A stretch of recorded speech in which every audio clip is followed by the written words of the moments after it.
kitchen. Welcome to my kitchen. I'm Mammy. This is Driftwood and Shine Cooking. It's where we do all our cooking over here. But tonight, listen, I have spent the whole day with my sister trying to buy their tags for their vehicles. Their tag office was shut down. They said moved and won't be open again until tomorrow. And her husband is in the hospital, and he has infection in 2 vertebrae of his back. But I wanted to come on and just show you because I'm tired. This is going to be quick country supper. I love Pop-Tarts, unfrosted ones, and I love blueberry. You choose any flavor you want. You melt your butter in your pan. That's the key, guys, is melting your butter in your pan before you put them in. Not putting the butter on them and not putting them in a toaster and then letting them pop up and then spread your butter. Put your butter on first, okay?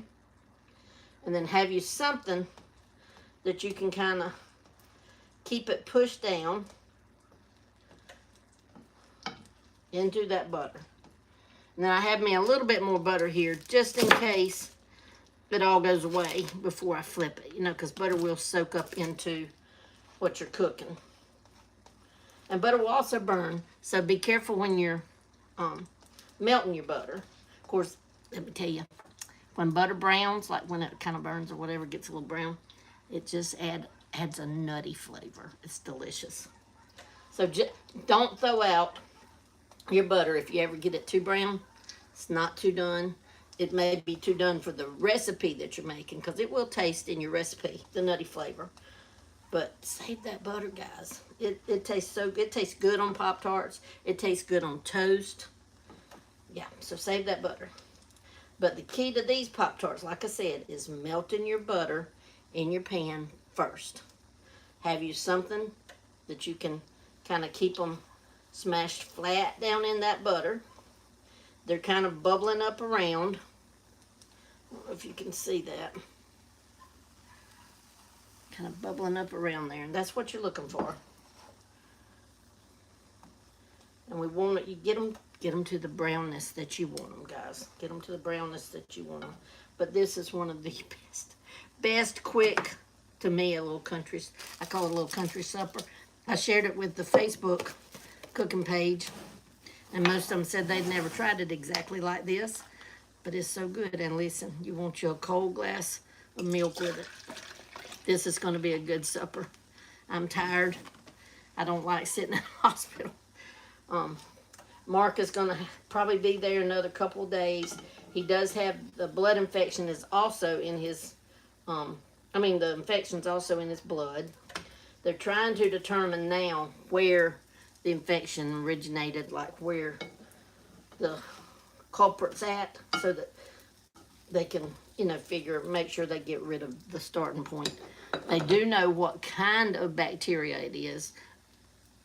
So they started late yesterday afternoon, or last night, or either first thing this morning, I don't know, with the correct antibiotic that will kill that bacteria. So, okay, I don't think I need any more butter, but I'm going to keep these, so I'm going to kind of move them around in here so that they can get into that butter. And I'm going to go ahead and even turn my stove off because, listen, we don't want them burnt. We just want them good and hot. And good and buttery. I didn't say they were healthy. Maybe not healthy, but so delicious. So delicious, guys. Those of you from Facebook, did y'all ever try them?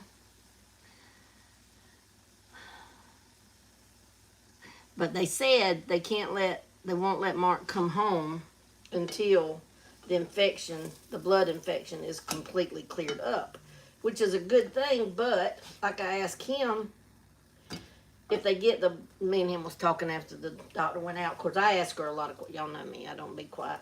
I ask her a lot of questions, but I asked her, I said, well, me and him was talking, I said, well, what's going to happen if, your blood infection clears up, but then wherever it's originating from, it gets back in your blood? You know what I mean? Like, I don't know. I don't understand all the doctor and stuff, but okay. Now, see how good and brown they are? That's what I'm looking for. So I'm just gonna slide them out onto my plate. It's probably gonna break them a little bit, but that's okay. There. But look at that. And it's, with the smell of the butter and the blueberry and all that. It's a little hot for me to eat right now, guys, but let me tell you, this is good supper. Good supper right here. Y'all make, whoops. It's good breakfast too, but it's also good in a pinch for supper because it's quick. You saw how quick we done it. Boom. And I'm fixing to be eating, all right? So, I love you. Y'all make you some. Try these out, but melt your butter in your pan and let it soak into these things. That's so good. All right. Love you guys.